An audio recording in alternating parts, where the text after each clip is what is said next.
all day. Yeah, Plus we're starting nobody's early. giving us a job anyway. What difference does it make? Yeah. Oh dear! And there you go. I think Sarah's the only person in the house right now. Says, well, hi, Sarah. Sarah.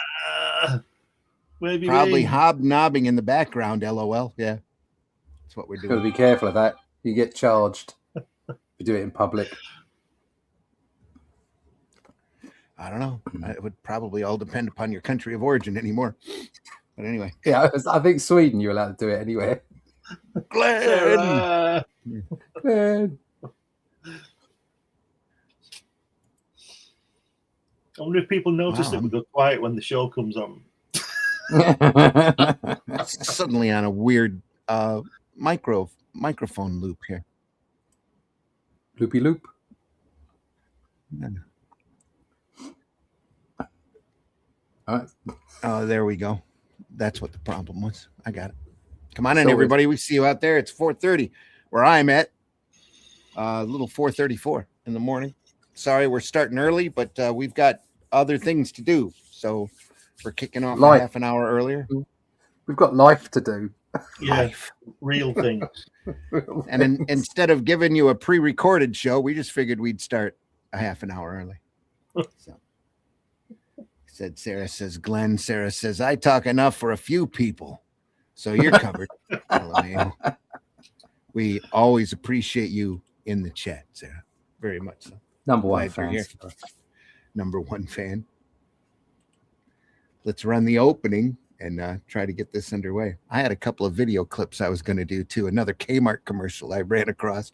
But nice. Not today. Probably Sunday. Okay. Yeah. Look forward to it's a doozy. It might actually get us in trouble. Well, I don't think it will. I don't think it will because I found it on YouTube. So if YouTube, it should be all right. Yeah, we should be just fine. Yeah. Here we go. Go. Not that one. Sorry. See you next week. Yeah. Getting ahead of myself. Here we go.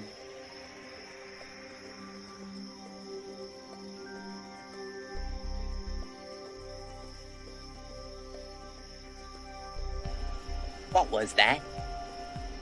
This is not a charade. We need total concentration. Now, once again, this time, with the...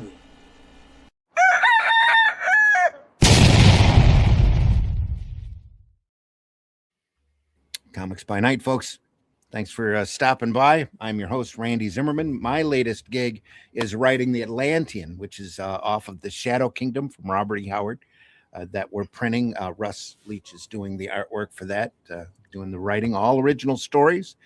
In the volume, we adapted the Robert E. Howard Shadow Kingdom and enjoyed it so much, we decided to continue the adventures on with Cull and Brule as they travel the land and rid their reality of as many shape-shifting lizard people as they can find.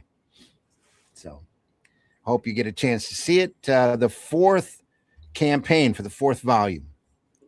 The fourth volume should be right after the start of the year, probably closer to February, just because we know everybody's strapped in January.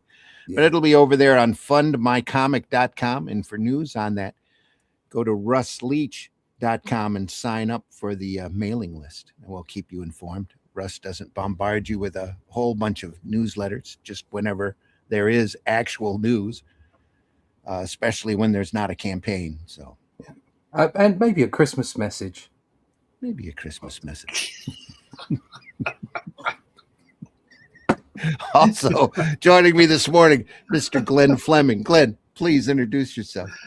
My name is Glenn Fleming, and I'm a writer. I've got 1 million words in print. Imagine that. And look at that. That's counted every one of them. Anyway. Well, there's a spell check in there. This is my book about my visit to see Jack Kirby. That's one of the several, probably about 60,000 words in that one. I also draw lots of things, but cartoons. You can pick this up, my little hero Hatch. He's on Fun My Comic. And occasionally I publish magazines about comics. You can pick these up on Amazon. So put my name in Google and you'll see lots of things. All right. Also joining us, Mr. Russ Leach. Russ, please Hello. introduce yourself. My name's Russ Leach. I'm an artist from the UK. I don't have as many words in print, but I have quite a lot of panels.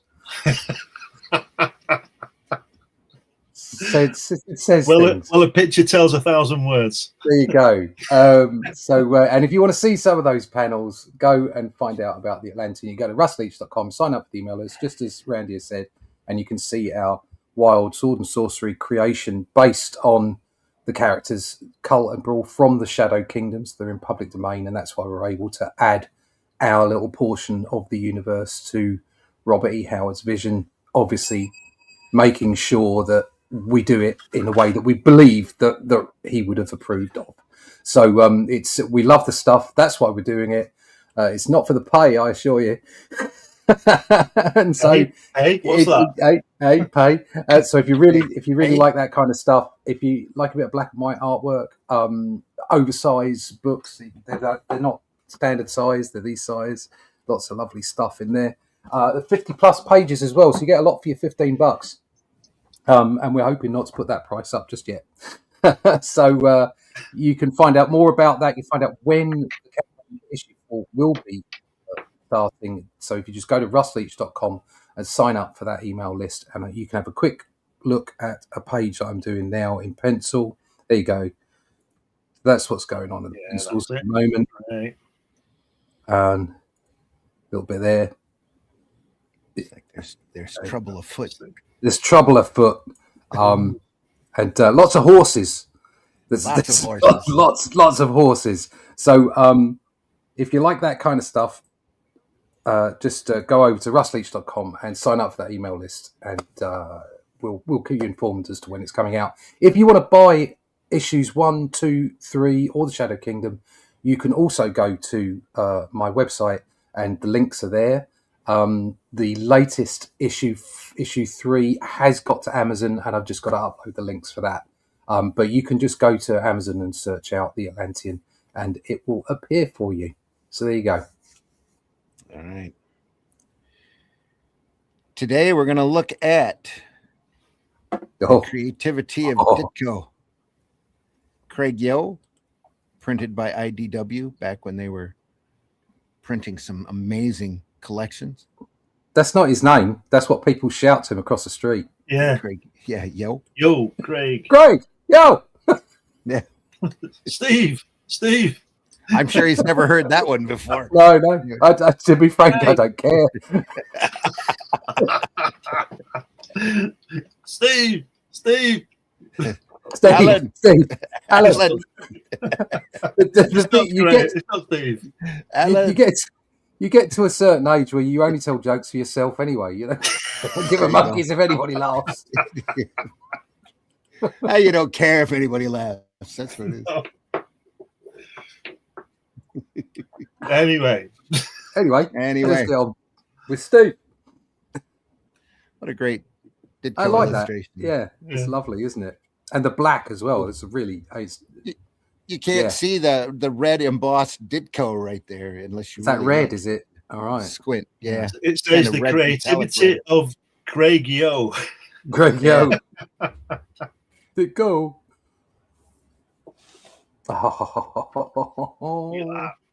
Look at that.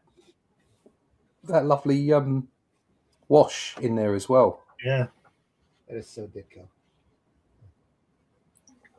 Yeah. Look at that. You're holding the book in your hand now, and you're staring at it. The book of power. Even now, you can hardly believe that it's yours, that you finally have it in your possession. Yes. It's not Peter Parker, that is it? No, not at all. So actually, look at his hair.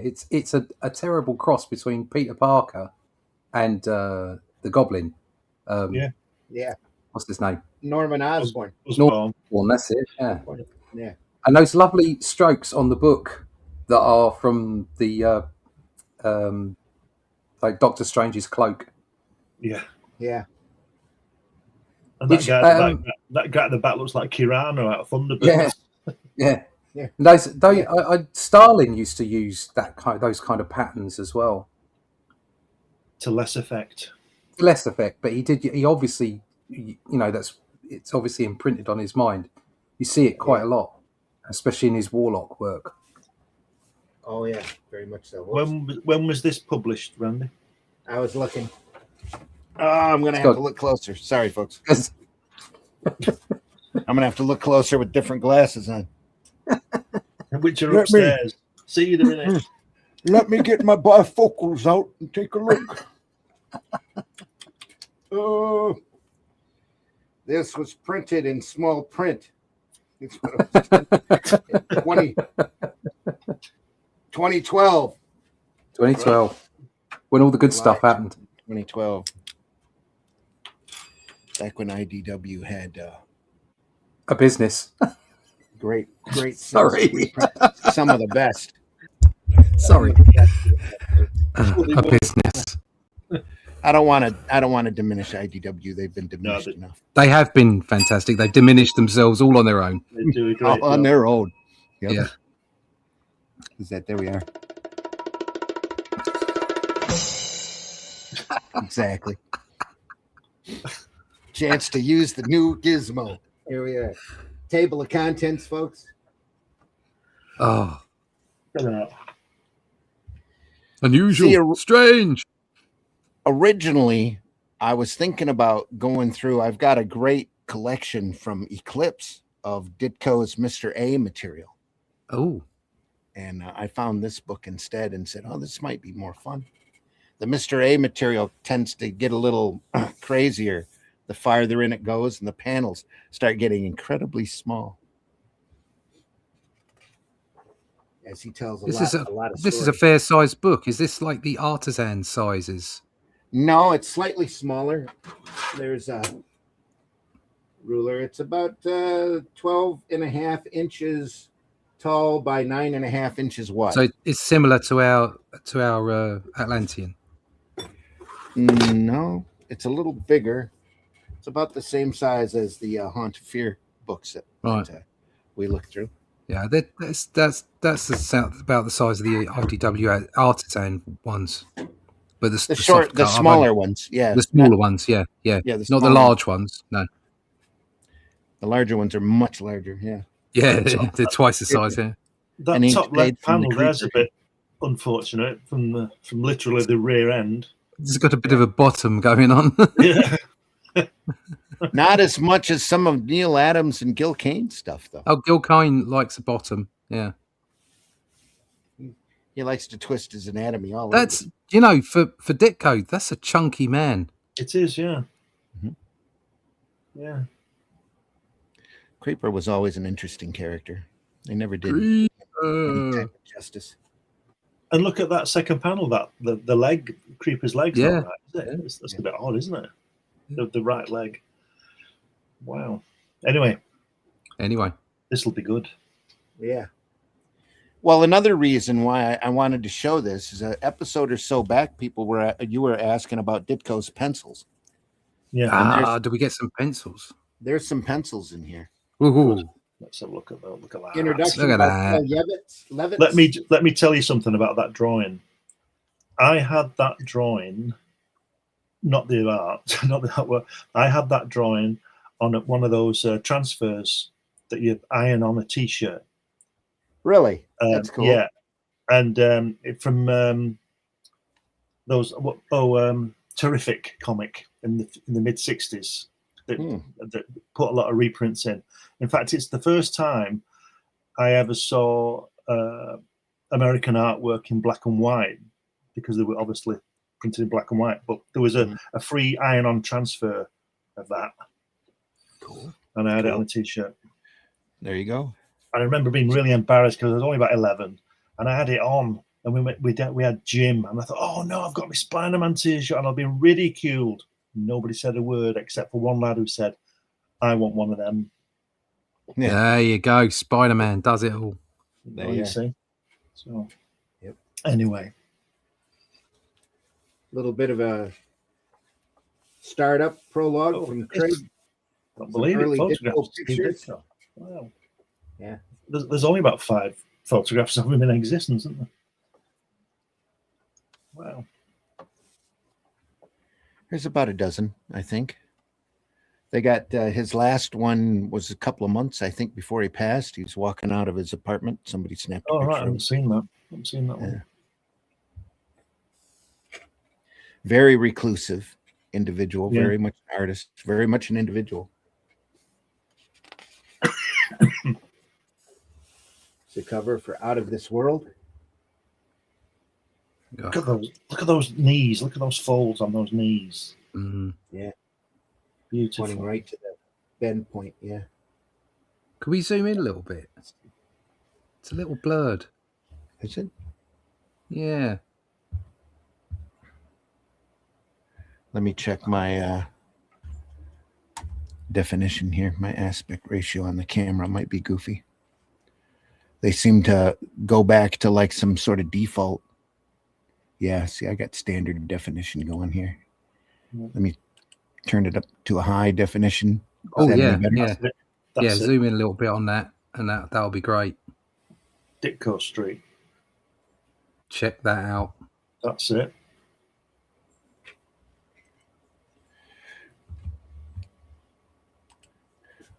Wow. That's nice. There, you got it now. That's it. Leave it there. That's perfect. All right. Yeah. Look at that. Wow. Oh, look at From those all folds. our dark rooms. Negative. Yeah. Excellent. Yeah. Yeah. Beautiful. That ended up technique ended up getting used quite a bit actually in the 70s. You see it a lot in So Avengers. is that a negative? Yeah, it looks. I don't know if they've actually done that or if he's done it with a pen, with a brush. I suspect he's done that himself. Yeah. But it looks like somebody's just drawn it and then done the negative of it. It's such an interesting technique, and like I say, I've seen it used quite a bit in like Avengers and Thor and that kind of stuff. Mm-hmm. Well, the cool thing about the Charlton stories for Ditko was that he pretty much had total freedom on it to do with whatever he wanted to do. That's why he worked so much for Charlton. It wasn't for the pay, because Charlton paid a lousy page rate. But Ditko was very prolific. What is this from? This strip?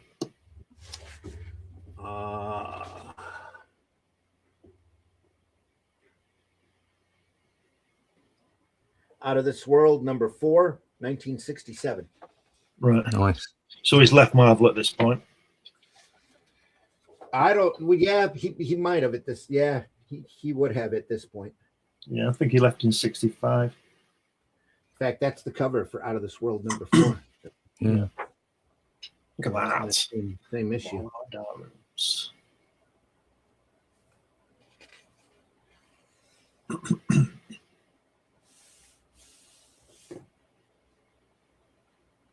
Are these the original colors? Yeah, I would imagine they're shot right off of the original comics from the way the looks. Yeah, they look. They're not overly bright. They're just. And you're getting that dot, that CMYK dot matrix look here as well. Yeah. So yeah, I'd say these are shot right off of the original comics. Look at that. The last 4 panels, it's brilliant. The guy's explaining, you get all that explaining of what's going on, and then at the end of it, that guy just says, "Preposterous. Preposterous. Get out of the office." Quickie background. Get out of town. Look at that. Here as well. Yeah. This is nice.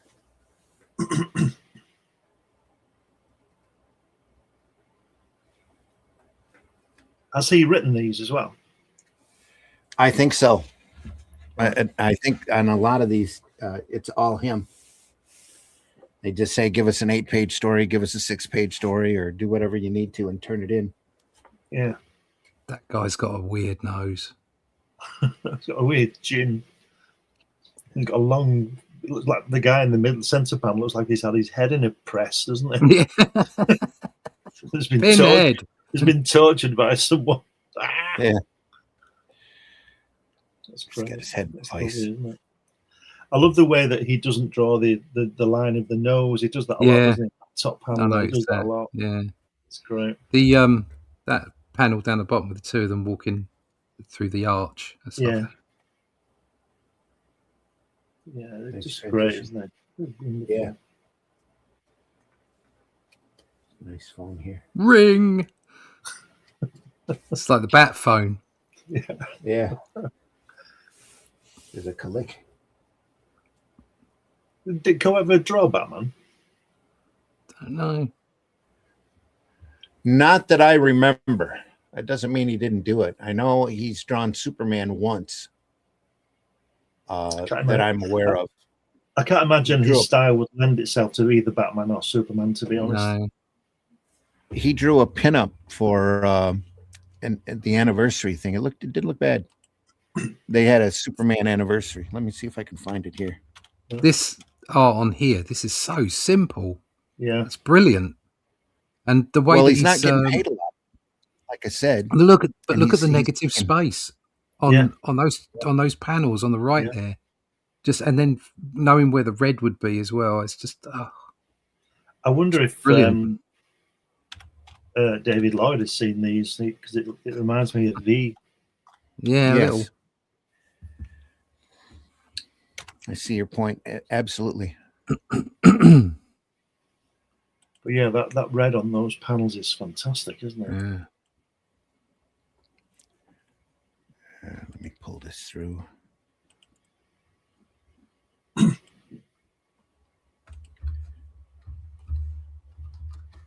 All right.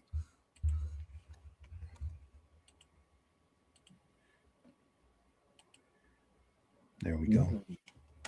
Yeah, Ditko did Batman. Did he? Wow. Oh yeah, I've seen that before. No, he's not good on Superman, I don't think.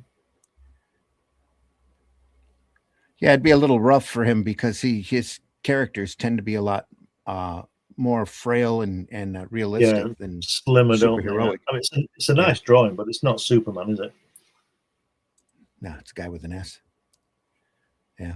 Somebody And very long arms. Yeah, it's Peter Parker pretending to be Superman. Yeah. But it's a nice drawing. Yeah.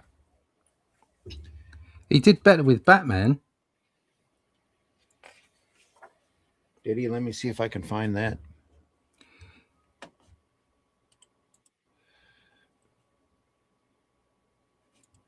Nice wash on that page, on that top left panel.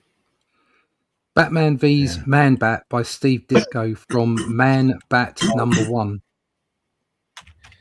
Yeah, he did Man Bat for a little while. Half a Yeah. dozen issues, I think. Let's see here if I can pull one up. Oh, that's not Ditko. But it's very likely it's going to be in this IDW book, so we should move on. Yeah. Yeah. There's every chance it's in this book.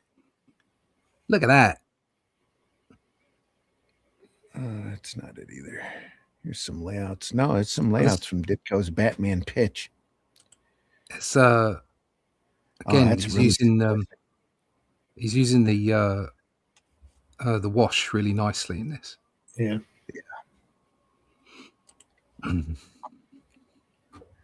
Director of the board. Here's a That's what I like to think of myself as. Director of the board. Director of the board. My art board. You're director of Russ Leach Enterprises. I'm director of my pencil across my board. Oh, There's a rough for a Batman pitch that Ditko had done. Oh, That is a rough. Jesus. although I like what he's getting at there. Yeah. Yeah. It's got mood. It Absolutely. actually reminds me a little bit of Killing Joke. Yeah. The way that he's moving in, because you get that side panel in Killing Joke when he's sitting down talking to the Joker. But doesn't that sequence happen in the film as well? The Nolan film? He does something like it, but it's not. He's behind him, isn't he? Yeah, it's not You don't quite the know. same. No. Huh. Well, he must have spent a lot of time working on his pitch. He must have been quite confident to get the job. But again, like you said, he does get the point over. Yeah. All right. Right, on with this. Is that a mole? That's the mole. Yeah. Mole Man. There's your Harry Osborn hair. Yeah, he likes Yeah. that, doesn't he? There's a lot of characters with that curly That's hair. a funny haircut, isn't it? It looks like he's braided. Yeah. He looks like he should be a Distinctively football Ditko, manager. though. Yeah, true. It's very Yeah, the mole. distinctively Ditko, though. I don't know of anybody else Yeah. that has hair. No. How did I'm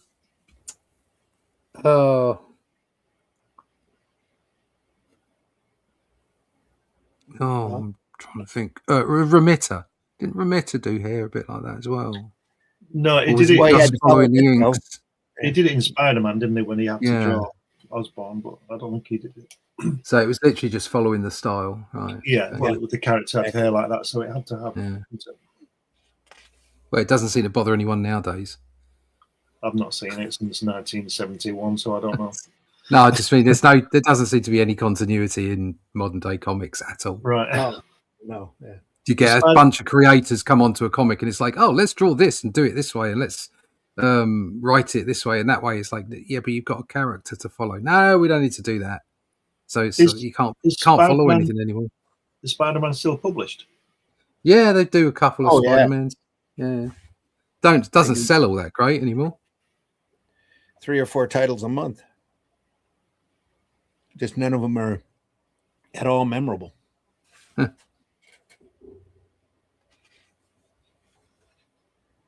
It's out of this world. Wow, look at that.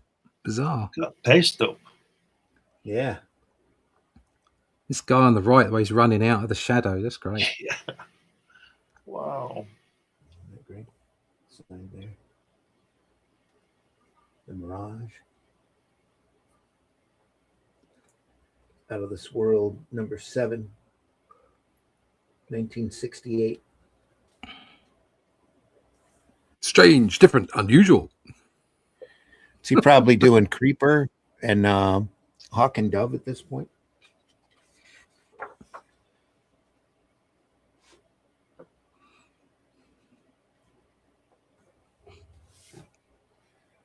I know I've got a couple of DC Ditko omnibuses that we can look through as well. I just thought this was more interesting because of the variety.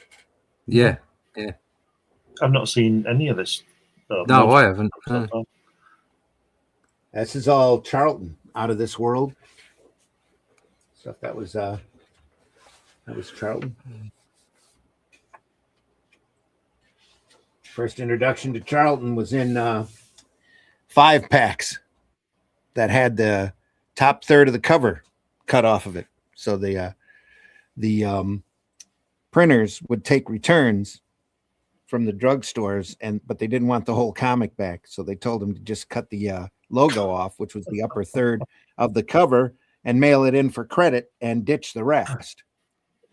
So all these guys, the leftovers, these cut off comics that had the cover mutilated on it, they ended up in 5-packs for a quarter, Right. and sent around to convenience stores and the like, and sold there with a couple of the couple Marvel DC books on the outside, and then these coverless or half covered Charltons on the inside.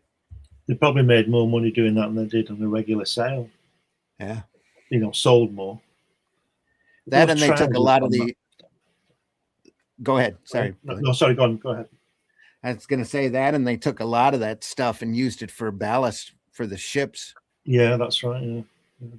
And that's how a lot of the English kids read American comics back then. Yep. Those trousers, aren't they fantastic? The folds in those trousers. Yeah. Beautiful.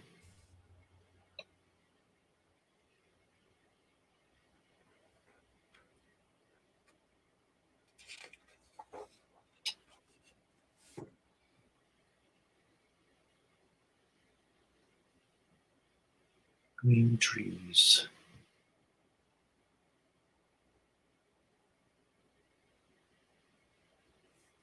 It's great.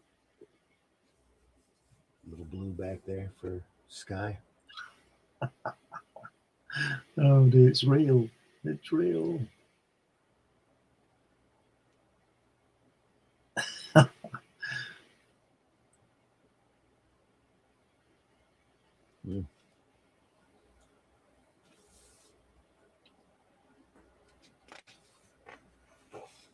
Well, that's a bummer. Yeah. What? Ooh, That he left. what? They left. Yeah. Just wandered It was back out real. into the cliff. It was real. It was real, but Menace they'd of have probably the- chopped him up. Yeah. It's another elongated face here. He's staying consistent though. Yeah, it's nice. I think he's just Yeah. filling the panel. Is some traveler here? Is that who that is? Is he the This narrator? magazine is- yeah, this magazine is haunted.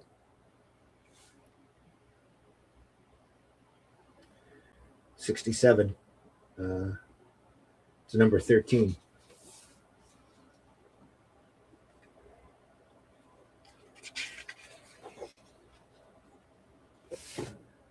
Crash.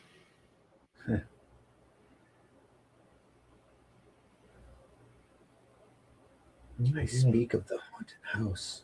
This is an Atlas story. Story by Stan Lee.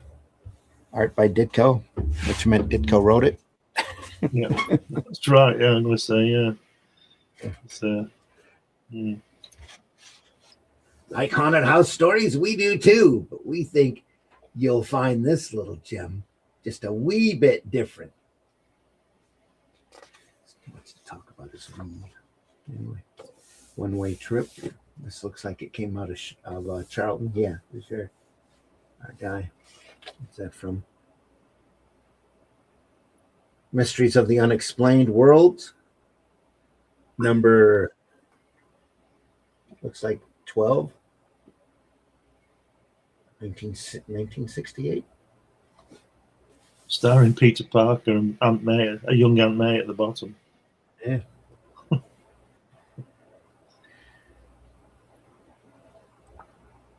You can tell he's not spent a lot of time on it, can't you? You were saying about the poor rates at Chelsea. Yeah, just it's whatever's necessary to get the job done and out. And look at that I don't know what they call it, that thing on that doctor's head. Looks like he's got looks like the prisoner balloons after him in the first panel. Yeah. It's a cake. What do they call it, that thing they put on their head? I don't know. It's like a disc, isn't it? It's like a reflector. Is it a But light? that just likes the top of an iced cake. It's a fruit cake. Somebody's just gone smack. Yeah. Spammed it against his head. It's got it up there too. It's kind of got it here, but you have to look close. The light reflectors so that he could see. Help him see better. It's a nice panel. This looks like That's Spider-Man No More, isn't it? Yeah, it is.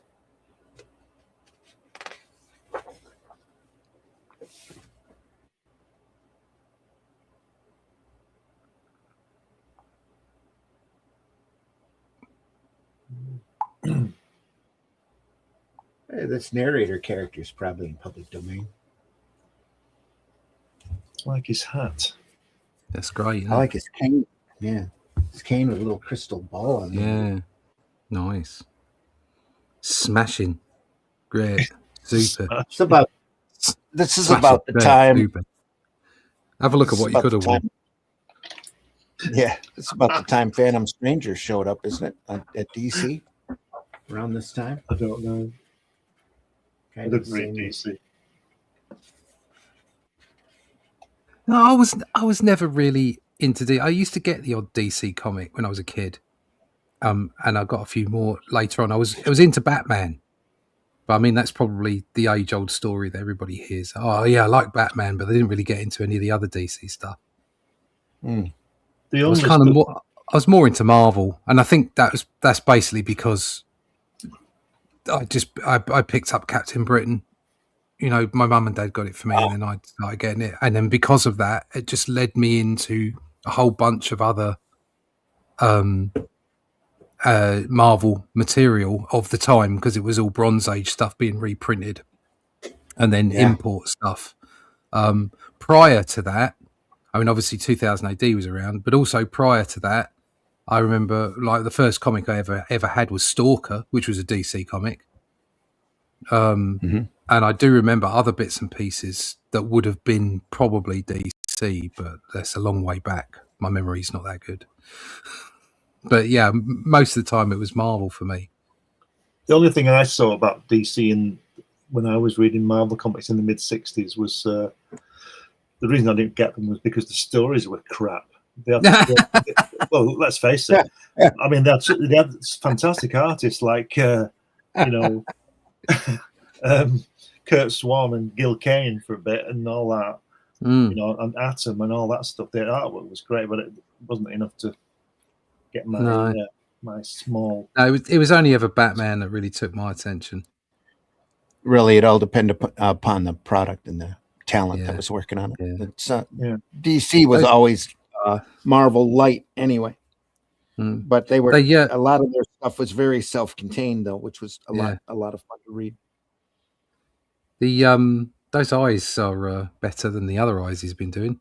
He's kind of nailed it there, isn't he? Yeah. Again, no line for that nose. Yeah. Dave's in the room. Morning, Dave. I was just going to catch up on the chat here. Oh, yeah, it's been picking up.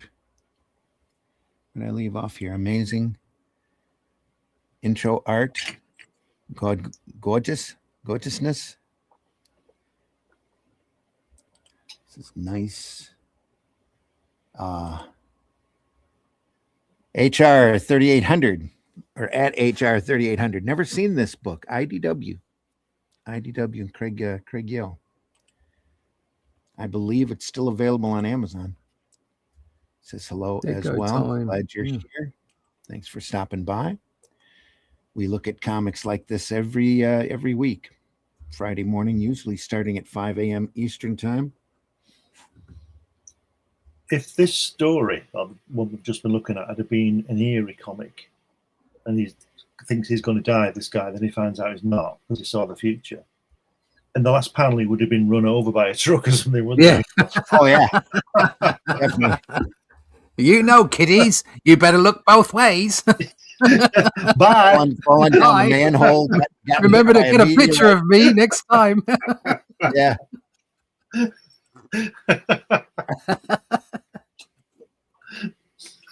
God, I love that stuff. That's great, isn't it?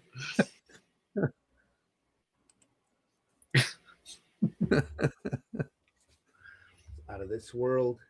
Isn't stamp code has fallen off. Looking for a number. Number 5, is it? Or 6? 6. Under different 5 or 6. Yeah, different, near different. Next to the O. Under the O. Next to the O. On out. Yeah. 5 or 6. I can't believe some of the type Those on these books. Concentric circles are lovely. Oh. They're done with whiteout, by the looks of it. Number 6. I saw the other night we had a full moon and there was a halo around the moon. Yeah. Now, obviously, that can't be clouds. It's the haze in the sun. Or the haze in the atmosphere. No, I don't know what it is. Somebody said it was an aurora or something. There is a reason for it, but obviously, but it looked like there was like a ring of clouds around the moon, which is obviously not possible because the moon can't affect clouds. The moon does have a slight atmosphere. Yeah, very, very brief. Oh no, this was big. This was like massive in the sky. Like the moon was right at the very center of it, and it was like at least 10 or 20 times bigger than the moon. Oh wow! I mean, it was a big round circle in the sky. It was somebody called it an aurora, which kind of makes sense. But but it certainly wasn't clouds. But it looked like it was just this cloud, a ring of cloud around the moon, which was really weird. It's a great sight. Might have been a refraction of the moonlight in Earth's atmosphere. Yeah. No, it was definitely a cloud of some sort. Huh. Not like a cloud in our atmosphere. It was Not like an aurora. No. Yeah, I mean, it was what it was like. That was what it was almost like. almost like a lens flare. It might be that, or I suppose, yeah. But it was cracking. It was really weird. We sell time. Yeah, the sun's being a little crazy right now. So, well, 3i Atlas is on the way. Swan and who knows what. And there's else. another one arrived as well, isn't there? Yeah, there's another one on the other side. Surrounded. I saw this video the other day. The thumbnail was like, "We're surrounded by these things." It's like there's one fucking a million miles that way, another one a million miles that way. It's like, yeah, we're surrounded. Yeah, well done. I don't think you can't get the meaning of the word surrounded. There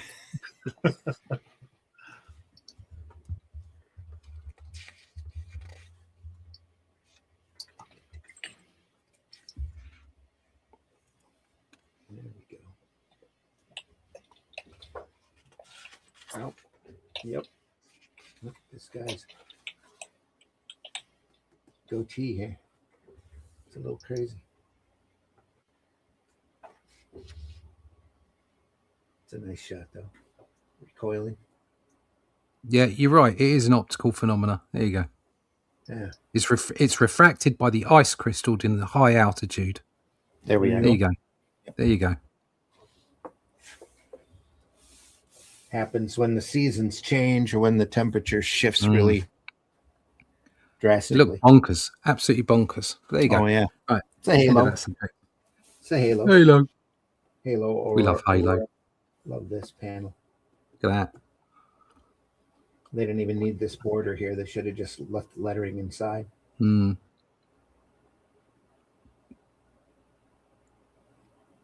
It's just I love these. beautiful. You see Gil Kane, early Gil Kane, with these kind of stylings as well.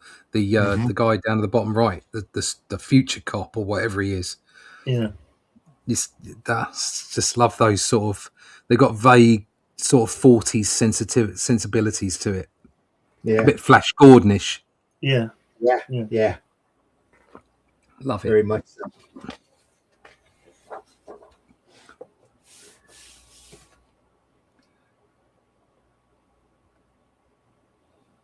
It's an article from Mike Gold on the Ditko bug.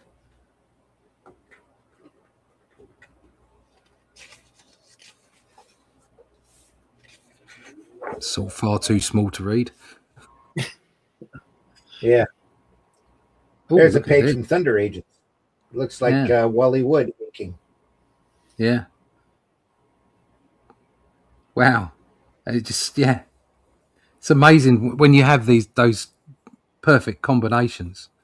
I think Wood over Ditko is a fantastic combination. It's from number 7. Ditko Wally Wood inked original art, courtesy of Heritage Auctions. Not quite as good in my humble opinion. Not quite as good as Sinnott over Buscema. No. I just find that to be the perfect combination. I've been looking through different books and art and stuff, especially some of the Thor stuff that Sinnott and Buscema did, and because sometimes Sinnott will put quite a thick line down. It'll be quite graphic, but the work he did on Thor was like there was this kind of fine texture to it and a fine line, and it's utterly sublime. It's just beautiful. Well, if he picked it up after Vinny, he probably wanted to be a little thin and scratchy. Yeah, maybe. Yeah, but it's beautiful stuff. It's when he's with Ulik or whatever it is, and he's going down in the ground, and it's fabulous stuff. And the Allfather Odin has lost his memory. Again, yeah, and it's just utterly sublime artwork. It's just beautiful between the two of them. It's perfect comic book, in my view. And And it's funny because I've been looking at different artwork, because obviously we're doing the Atlantean, and I'm looking at a lot of the Savage Sword of Conan artwork, and the obviously the monthly artwork, that a lot of it that Buscema would ink himself, and and some of Sal Buscema's inks over the top of John, and I've been bouncing around looking at different things, and as much as I love the Alcala stuff and all the mega detail, there is something so beautiful about Sinnott's lines and the way it's kind of pure. Do you know what I mean? It's just, it's fantastic comic strip for any. And what I find great about the Buscema and Sinnott combination is that you can love all the detail of Alcala and Chua and Chan and all that stuff. But I believe that Sinnott and Buscema as a combination could do anything. That when they're operating on all barrels, that they could draw any genre between them and it would look fantastic. Yeah. Just I was the wife found X-Men Omnibus. Oh yeah. That at Ollie's of all places for $35, but it had all of the early the tail end of the old X-Men in it. And Right. I'm looking through it, and I thought the exact same thing about those Neil Adams pages, because they drafted with Tom Palmer, and I'm like, I don't remember outside of maybe Kree Skrull War of them teaming Adams with Palmer, but holy crap, what a team! What a team that is. Yeah, exactly. See, I would say that there's more feathering and more light work in that. Palmer was just that different touch to Sinnott. But they're just powerhouse. I mean, those four names, like Palmer, Sinnott, Adams, Buscema, and Buscema, Sal as well. 5 names. It's like they were just, you can't, I don't think you can get much better. Really, there's a lot of underappreciated comic artists from that era. There are. Gil Kane is incredibly underappreciated. So is who's the guy on Spider-Man? Ross Andrew. Ross Andrew is just fabulous. And again, they're very underappreciated. Yeah, I hated him on Spider-Man initially, but the more that you look at his stuff and his Metal Men, just unbelievable. Yeah. I love his Metal Men work. Just phenomenal. And there's Golden as well. Just there are some. I mean, that's what was great about the 70s is that it was just on full bore. It was so bloody good. I think, and even later than that, you've got a Paro and Breyfogle and in 80s and early 90s. Yeah. I mean, that whole period was just artists. What an amazing period. Yeah. I think 2 of the best teams later on were John Byrne and Terry Austin. Yes. And John Byrne and Jerry Ordway. Oh, yeah, definitely very good teams. But that's what I think, that's like we've had this discussion before. A lot of the best modern artists, great as they are, it's very illustrative. Yeah. And there's nothing wrong with that. It's beautiful artwork. You can't take it away from the top art. I can't remember. There was a guy that was doing the Hulk series recently, and then he went over to the Horseman. Is it Bennett? No, not Dale. Dale Keown is a fantastic artist, but is it Bennett or something like that? What a great artist he is. And then you have people like Perkins and who's the other guy? The guy that was on Superman. I mean, I've seen his pencils, just utterly beautiful. But they are all quite illustrative. And what I love about the stuff from the 80s, the 70s, 80s and 90s, not so much the late 90s, the early 90s, but definitely the 70s, the way that like Buscema and Sinnott and all the people that we've just spoken about, is that I felt it was pure comics. It was pure Americana. There's something special about the way that they produce them. And that's what's really attractive to me, I have to say. I'll tell you something that's Yeah. OMG, Sarah says, don't we all like to twist our anatomy to get into some fun positions? Anyway. So Sarah really is that girl you want to go down the pub and get drunk with, and she's going to drink you under the table. Photos included. This is a cool book. Yeah. Photos of your anatomy. What? Well, that this style is so unique. Dang, what skill. Yeah, this is the guy. If you're not familiar, Sarah, this is the guy who started Spider-Man and Doctor Strange. Yeah, he's the man. It created the Creeper, Hawk, and the Dove. Well, the question. That was something back in the 60s where she says about it's so unique. Everybody was unique in those days. Kirby. Oh yeah, there was no house style. Yeah, there was no house style. But you had all these guys growing up, literally reading comics from the newspaper, and that was their life's blood. You know, that was their main connection: comics and comic strips and comics off of the newsstand. No TV, radio, maybe. You know, at night, maybe the theater once a week. But other than that, you had comics and newspapers, strip comics, and you had all these great guys, the guys that we haven't even covered yet or even touched on Sunday Funnies, that have unbelievably individual looking works. That all and their influences as well. You know, like Prince Valley and Flash Gordon and that kind of stuff. You know. Oh yeah. Buzz Sawyer and just some incredible stuff that very few people even consider nowadays. That was out there on the newsstand every day, you know, with a big page on Sunday. If you look at those just before you turn over, if you look at these two pages, I think, this is just my opinion, folks, I think Steve Ditko's lettered this because the lettering is not really very good to the standard that they usually have. And if you look on the previous page, he even does it a different size. And I'm just wondering whether he's just knocking it straight in. If you look at the first page where he's reaching up on the last panel, look at the size of the text in the word balloon. Oh yeah. And then look at it on the next page with the red guy. Yeah. You've got three breaks in a word in the same panel. That's the same balloon. That's not good. No. But it looks like it's been just thrown in. I think that's done. I think Ditko's done that, or the person who's done it isn't a letterer. No, he's just whacked it out.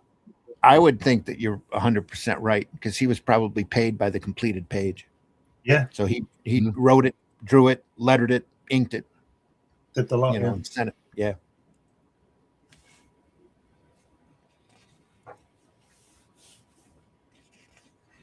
He literally sacrificed page rate for autonomy. Yeah. You know, to be able to draw what he wanted to draw and do what he wanted to do. That's interesting. I don't think you even needed that border here, though. No, that would have been good without it, wouldn't it? That panel. It's Doctor Strange, very much isn't see the. Yeah, I was going to say that. Very much see the Doctor Strange in this, and even in this last story here. Yeah. Just, Ditko had such a crazy imagination, just like Kirby. Very personal, but very, very, very individual. Very different. Yeah. But very good. Sarah says, what skill? I think we looked at that. Love the style. It's so unique. Good morning. Good morning. Marvy in the house. I'll catch you later on the replay. Have a wonderful day. Morning. Good morning. I was pissing by your door.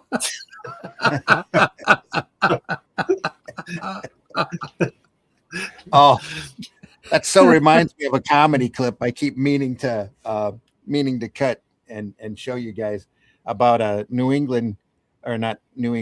York guy at school learning history, and they get to the Falkland Islands War. What island was that? Every island's a Falkland Island. Anyway.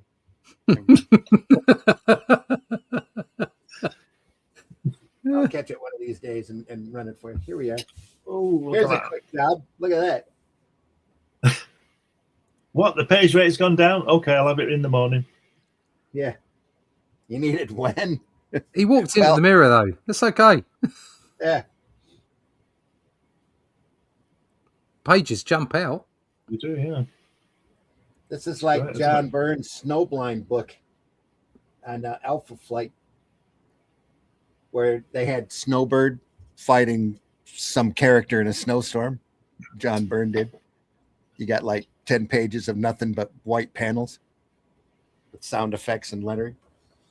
And it took him longer to do that than he does the normal pages. He got paid by the page. So, yeah, it probably did, actually. That's Like, nice. whoa, It's a nice panels, angle. but it's Doctor Strange again with his astral projection, isn't it? Yeah. Yeah. Look at that. You can tell he's having fun. Look at that hand. Those mangled fingers there. How great is that? Yeah. Try and do Yeah. it. You can't do it. No. Oh, there we go. That's Doctor Strange all over. Didn't Doctor Strange fight some guys like that Baron Mordo sent along to sort him Oh, out? yeah. Heck yeah. In his astral form, too. This might have been a Doctor Strange story. He just went and changed over. Yeah. Look at the guy at the bottom left. That's Doctor Strange, isn't it? Mm-hmm. Bottom left, other side. Bottom left. Yeah. That's Doctor Strange. Just a few little alterations. Stranger things have happened in comics. Where there's a whole issue of it's a John Carter that Marvel printed with Carmine Infantino that originally started as a Star Wars comic. They just went through and added a couple extra arms to the aliens. just before you turn on that left-hand page where the fold is, look at the last panel, and look at the way in that one, in the word balloon, he runs ing around. You see, that's bad typography at the bottom line. Oh yeah, it's terrible. I don't think he's penciled it in. I don't think he's planned it. I think he's just written it in. And he's thought, shit, I've run out of space. I better just run it around the end. Not good. But the artwork's good. He might have done it that fast. He just in there, ran out of space. Well, just dash it and continue it one line lower. But it's really a badly lettered page. He did a couple of assignments for Caliber that looked like that. Oh, look at that. Isn't that great? Those thick lines. Yeah. Who inked that? Did he ink it himself? Yeah, I guess so. Yeah. Wow. Original art for Haunted number 7, 1972. That's great, isn't it? Yeah. It's a different, that haircut. That guy's got a girl's haircut. That's from 1972. That was like, that's the thing. It's Jason Wingard, isn't it? It's the shiz. Yeah, he's from what is it? Department S. Department S. Jason Wingard. Hello. Hello. I'm Jason. Nice to meet you. Isn't Along Came a Spider-Man title as well? Oh yeah. It's a famous book, isn't it? From when he was doing it. It's Little Miss Muffet. Along came a spider that sat down beside her. Yeah, but I thought it was a book. I thought Along Came a Spider was a book, was a novel. I'm sure it was. I bet it's been a number of books. Yeah. Yeah. So Amazon that title and see how many books, different books come up. Along Came a Spider.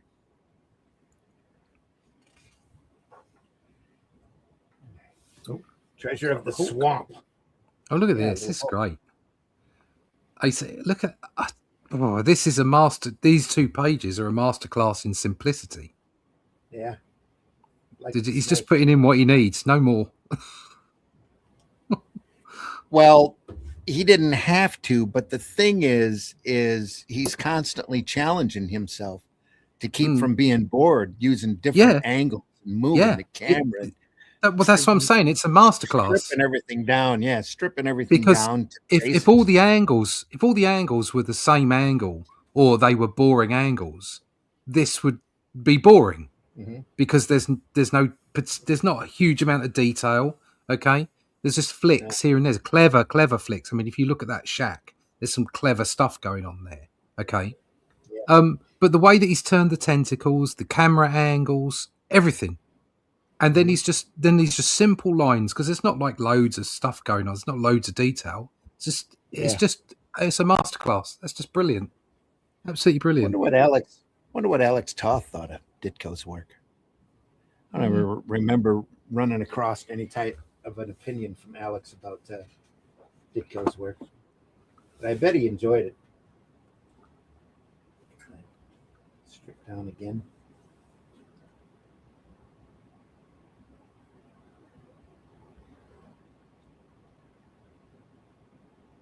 Ooh, it's a ghost. It's the Hulk meets Ben Grimm, isn't it? Not the Thing, Ben Grimm. Yeah. You know? Yeah.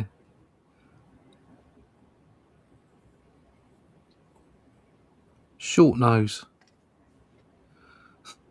Very short. Big arms. Yeah.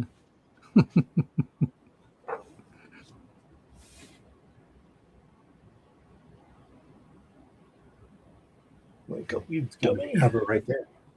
Yeah, it's clever. Yeah. Really.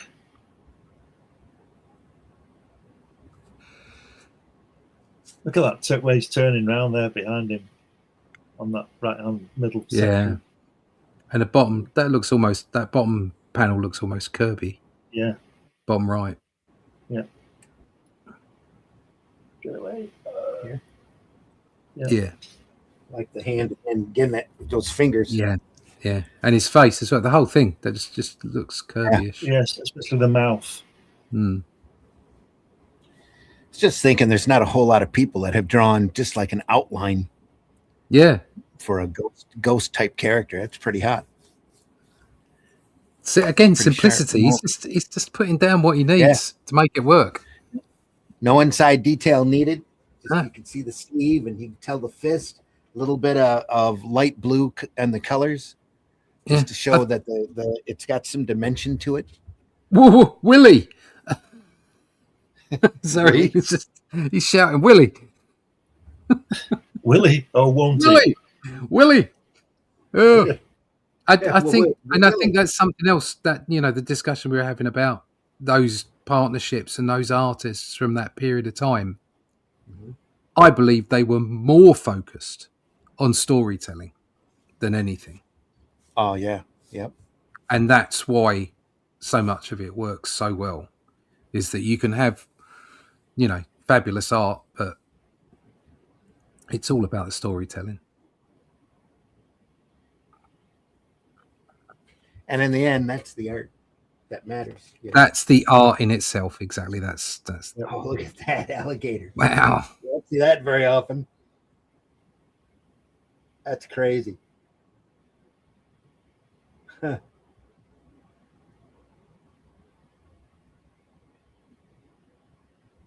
Favor from me, witless Willie. Look at that look.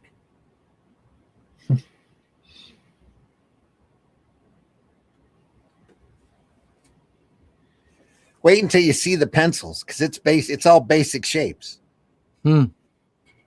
It's crazy how good it, and again, like you keep saying, simplistic it is.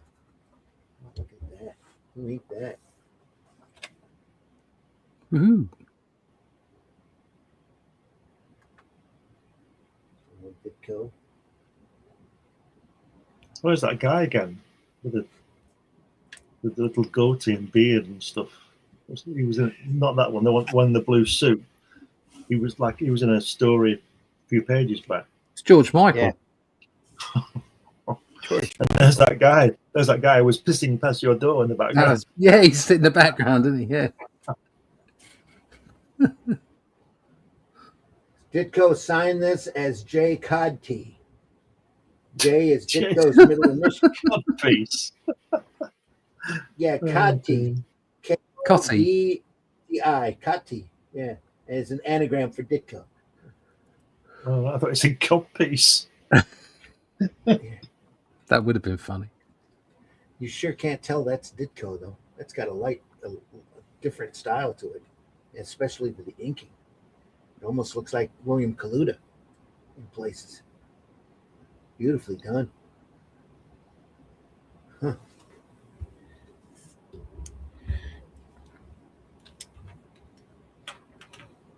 An ancient wrong.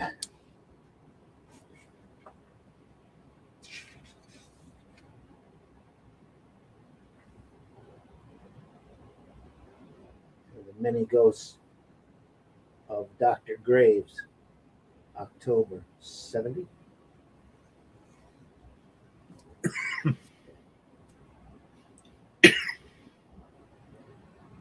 With half-page panels.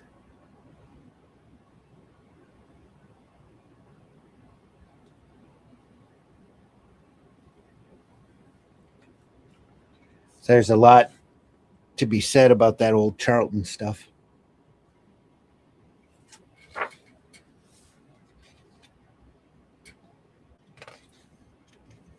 What's he doing getting in the coffin?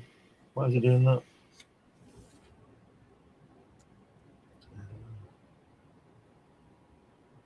I'll sleep at your feet. Is that fraudulent queen? I paid 100,000 pounds to those Egyptian charlatans. Charlatans split up for this goddess, which they assured me was Selene. I was Cylon. I was cheated. I will possess the real statue. I'll put this cold and lifeless stone in her place. Huh.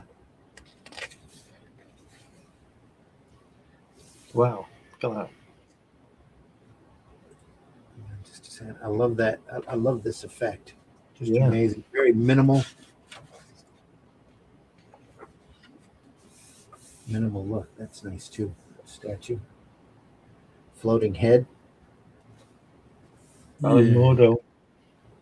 Yeah. Baron Mordo. Oh, she's alive. Not good storytelling when you have to put arrows on, though. Yeah.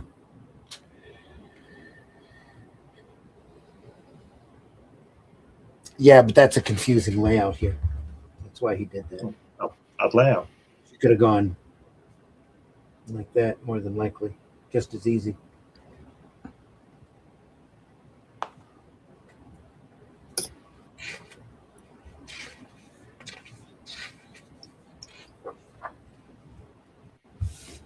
That's nice. Mordo again. Yeah. Like she's getting angry. He's a lot more open here, a lot looser. I mean, with its layouts. He's trying to be different.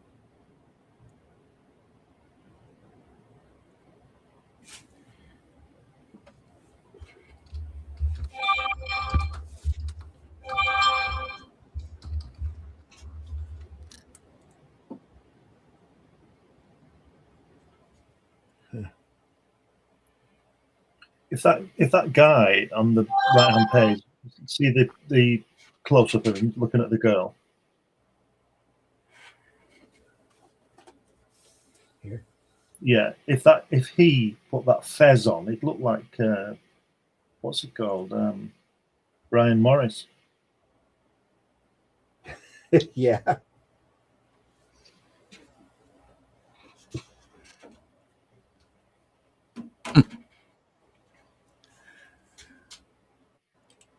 See who's up.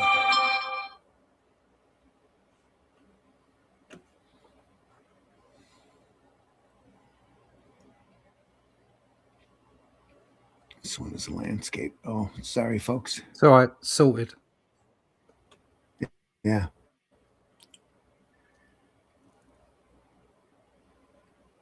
All right. I have to ask Nita. She can get rid of that. Have to work on that. The was it YouTube? As it doesn't give you the option to cut out the double format. No, it'll be on the But, StreamYard. It'll be in StreamYard. Yeah. Because when I stream this to my channel, I get the option to put it in landscape and portrait, and I've turned off the portrait. So yeah.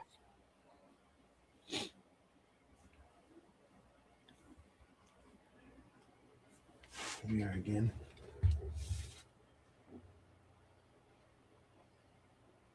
Tangled Web by Amber Stanton. Oh, Stanton, really? I wonder if that's who's it? Eric Stanton's wife. I think it was Stanton. He used to have a apartment right next to his, and Stanton was known for his more adult material. And there's a lot of that material out there that looks very much like Ditko.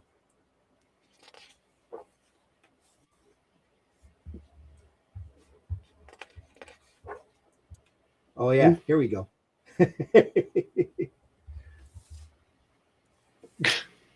It's Stanton's material. Oh right, okay, he's up for it.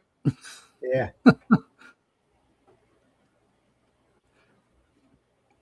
We know his very preference. much along this line. Yeah.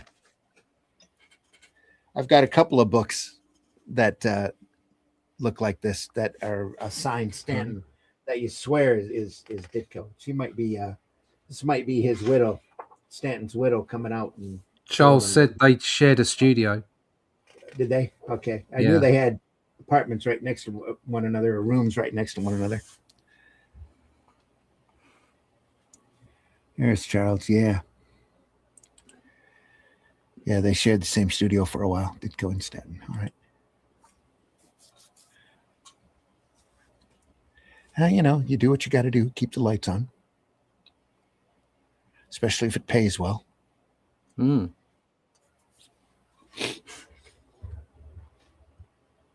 That's Stanton right there. I know that's Ditko. That's got to be Ditko Stanton.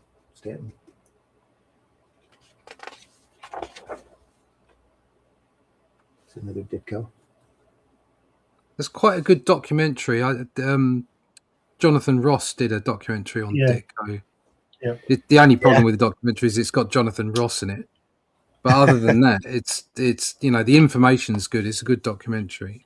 Mm-hmm. Yeah, I know what you mean about Jonathan Ross, but I find him better on those documentaries than on the show. He is better on that. I find him a bit of a prick, to be honest. When he's trying desperately to make it all about him, Yeah, he's not my favourite person at all. But yeah, the documentary, he did a good job on that. So.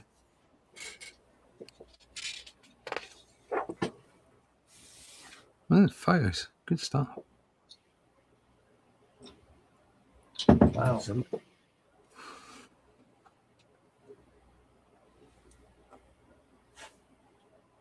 Somebody there with a camera. Hide and eek. Hide and eek. More of a lighthearted comedy, this looks like. Yeah.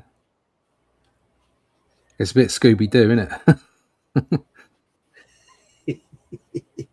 Scooby-Doo.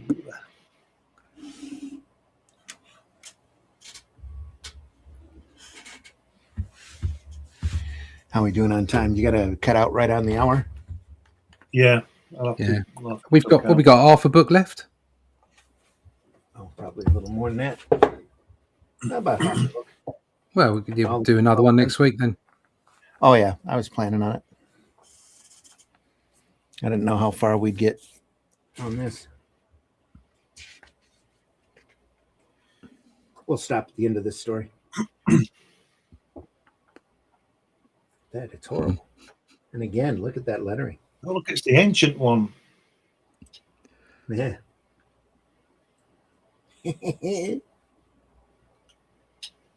He's a fiend. I must do as he bids. I must enter. That's cool. That bottom panel, last panel doesn't work, does it? That shadow on her face doesn't work. No. But that might have been a quick fill too. Vinny called around with some donuts. I was gonna say, with the way that the inking style is on that face, it almost looks like Jim Aparo. Donuts. Donuts. Yeah, he rang him up. He said, "Jim, have you done that inking yet?" And he said, "Oh," and he thought, "Oh shit!" So he just blocked it in and said, "I'll bring it round in an hour."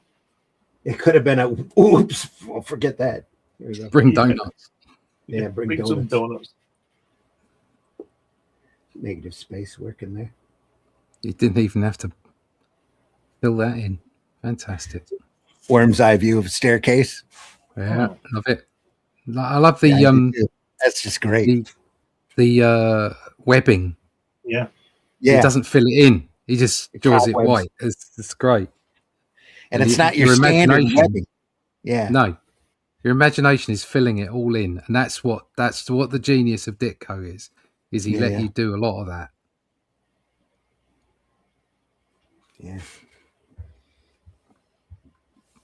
That's why comics are so great. That's what people miss. They miss the point sometimes. And I'm talking about artists and readers alike. Sometimes they miss the point. And the whole point is that the reason that comics are so great is it's visual. You read at the same time, but at the same time you are filling in the gaps with your own imagination. And that's why it's so brilliant. Absolutely. Everybody's in this one. You've got the ancient one, Ned Leeds, Betty Brant, Peter Parker was on the previous page.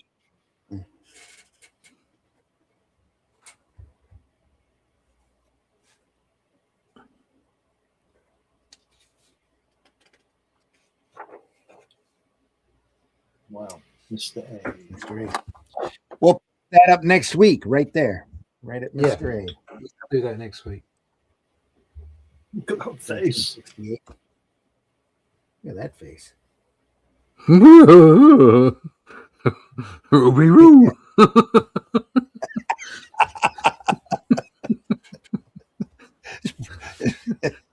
That's all messed up.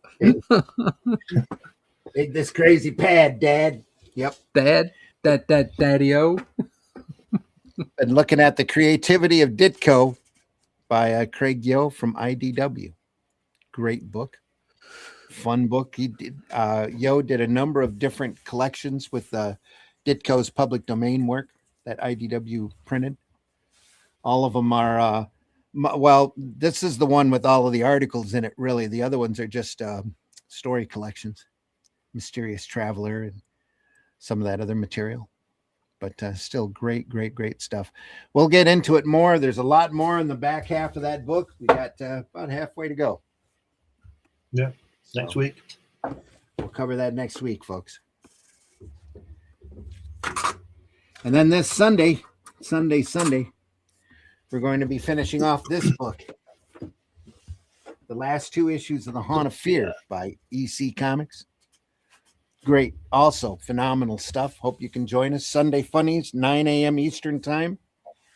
The last two issues of Haunt of Fear before the comic code kicks in and drives all those horror comics out of business. So we'll be back for that. And then next Friday, we'll get into the next half of this book. We should be on the air 5 a.m. Eastern Time, back to our usual time next Friday. So we'll see you then. Hopefully. Randy, was Wortham on the Comics Code committee, or did he just stir it up? He just stirred things up and made money off of Seduction of the Innocent. And I guess a couple of years later admitted that it was all just hooey.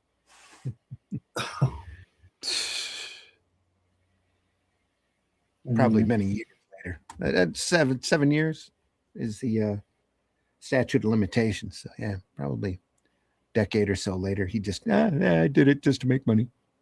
Don't forget though, if he hadn't done it, we might not have got those fantastic satires in Mad. That's true. There's always a bright spot out of any limitation that you get, especially in this field, being as artistic as it is. There's always creative people finding ways around creatively. If we didn't have the Code Authority, we'd have never gotten the underground movement, the black and white magazine movement, the fact that the stories eventually grew up and outchased the code is the big thing. The direct market, I believe, also would not have happened directly if the Code Authority hadn't come into view, because these guys just wanted to read comics and collect their books and make sure that they could get them in a timely manner instead of having to risk dealing with what was on the spiral rack. That's really how the direct market started up. So it's all a big chain, a real interesting chain with a lot of different links. And every time somebody gets screwed, the next person comes along and figures out a workaround. And I think the art form survives. I think the direct market ruined everything. I think it did in a way, absolutely. Yep. It just went to specialist comics, didn't it? Yeah, it definitely castrated the readership. That's for sure. Just like the Code Authority. It's ironic, I thought, that I might be wrong on this, but the direct market gave the artists and the creators more money, but only in the short term, because it ruined it all. Amazingly like crowdfunding. Yeah. In a way. Yep. Yeah.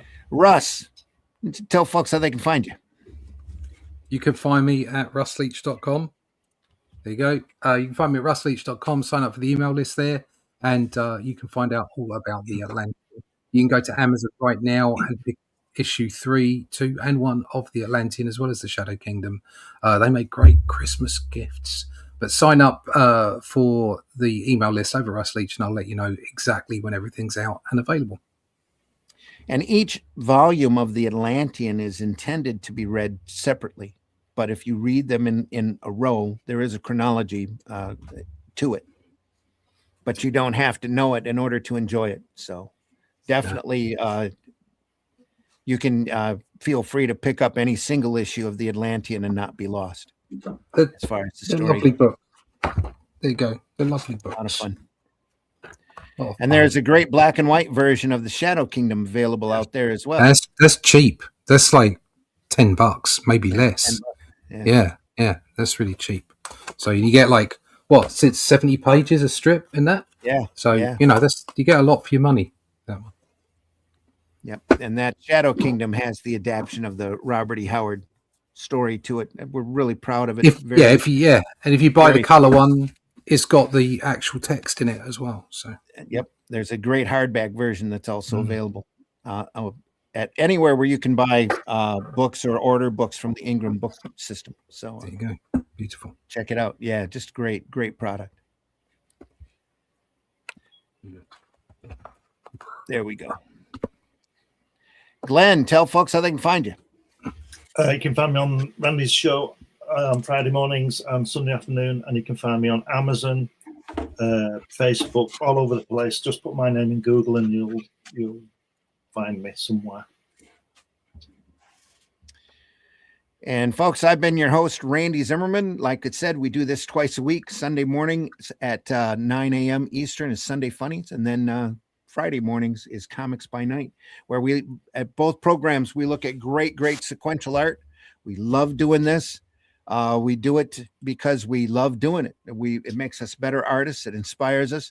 We don't get paid to do this. We are not here begging you for super chats or asking you to join. Or we would like for you to subscribe whatever platform you're on. Please hit that like button, and we'd appreciate any kind of interaction with our site.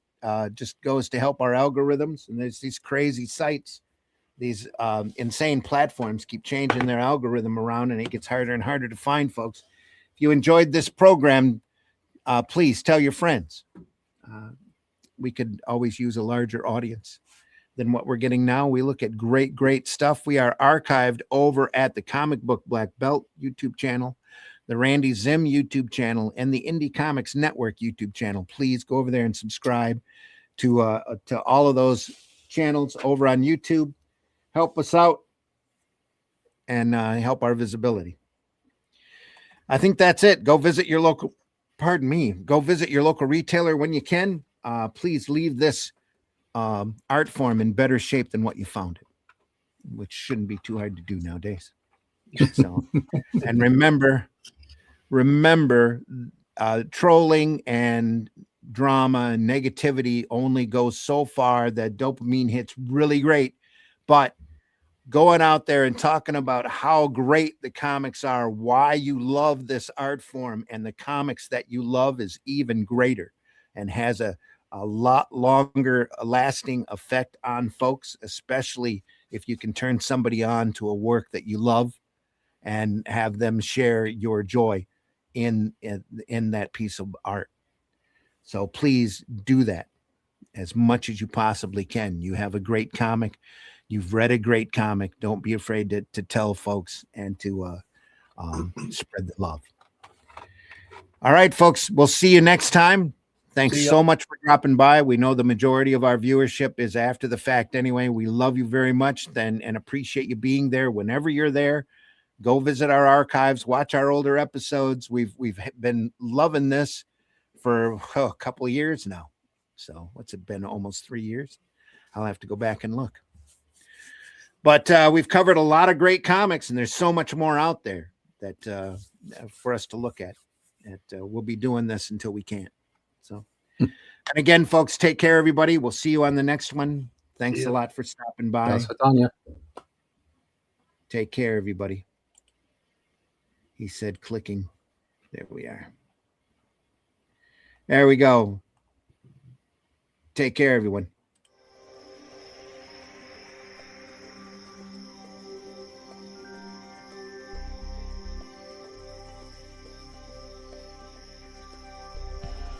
What was that? This is not a charade. We need total concentration. Now, once again, this time, with theory. Some men just want to watch the world burn. Can't nobody tell me nothing. How dare you? Get off my lawn.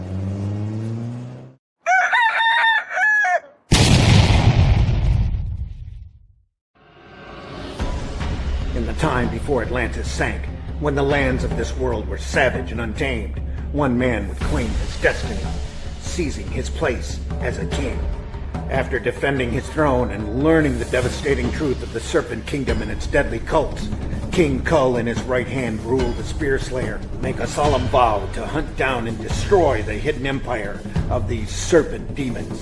These are the tales of those journeys. This is the Atlantean. Tales inspired by the brilliance of Robert E. Howard, featuring his first barbarian characters as introduced in the pages of his classic tale, The Shadow Kingdom.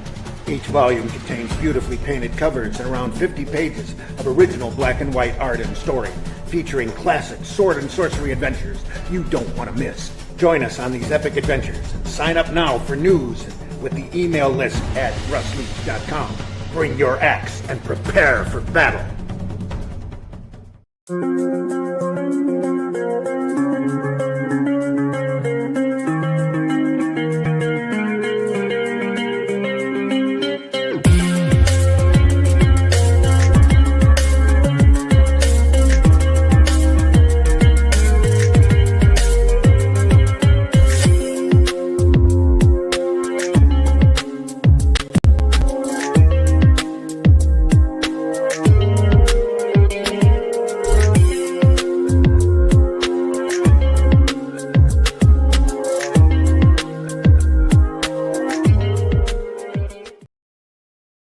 Joke's on you, bitch. I love this shit. Taste the biscuit. Taste the goodness of the biscuit. Taste the honey.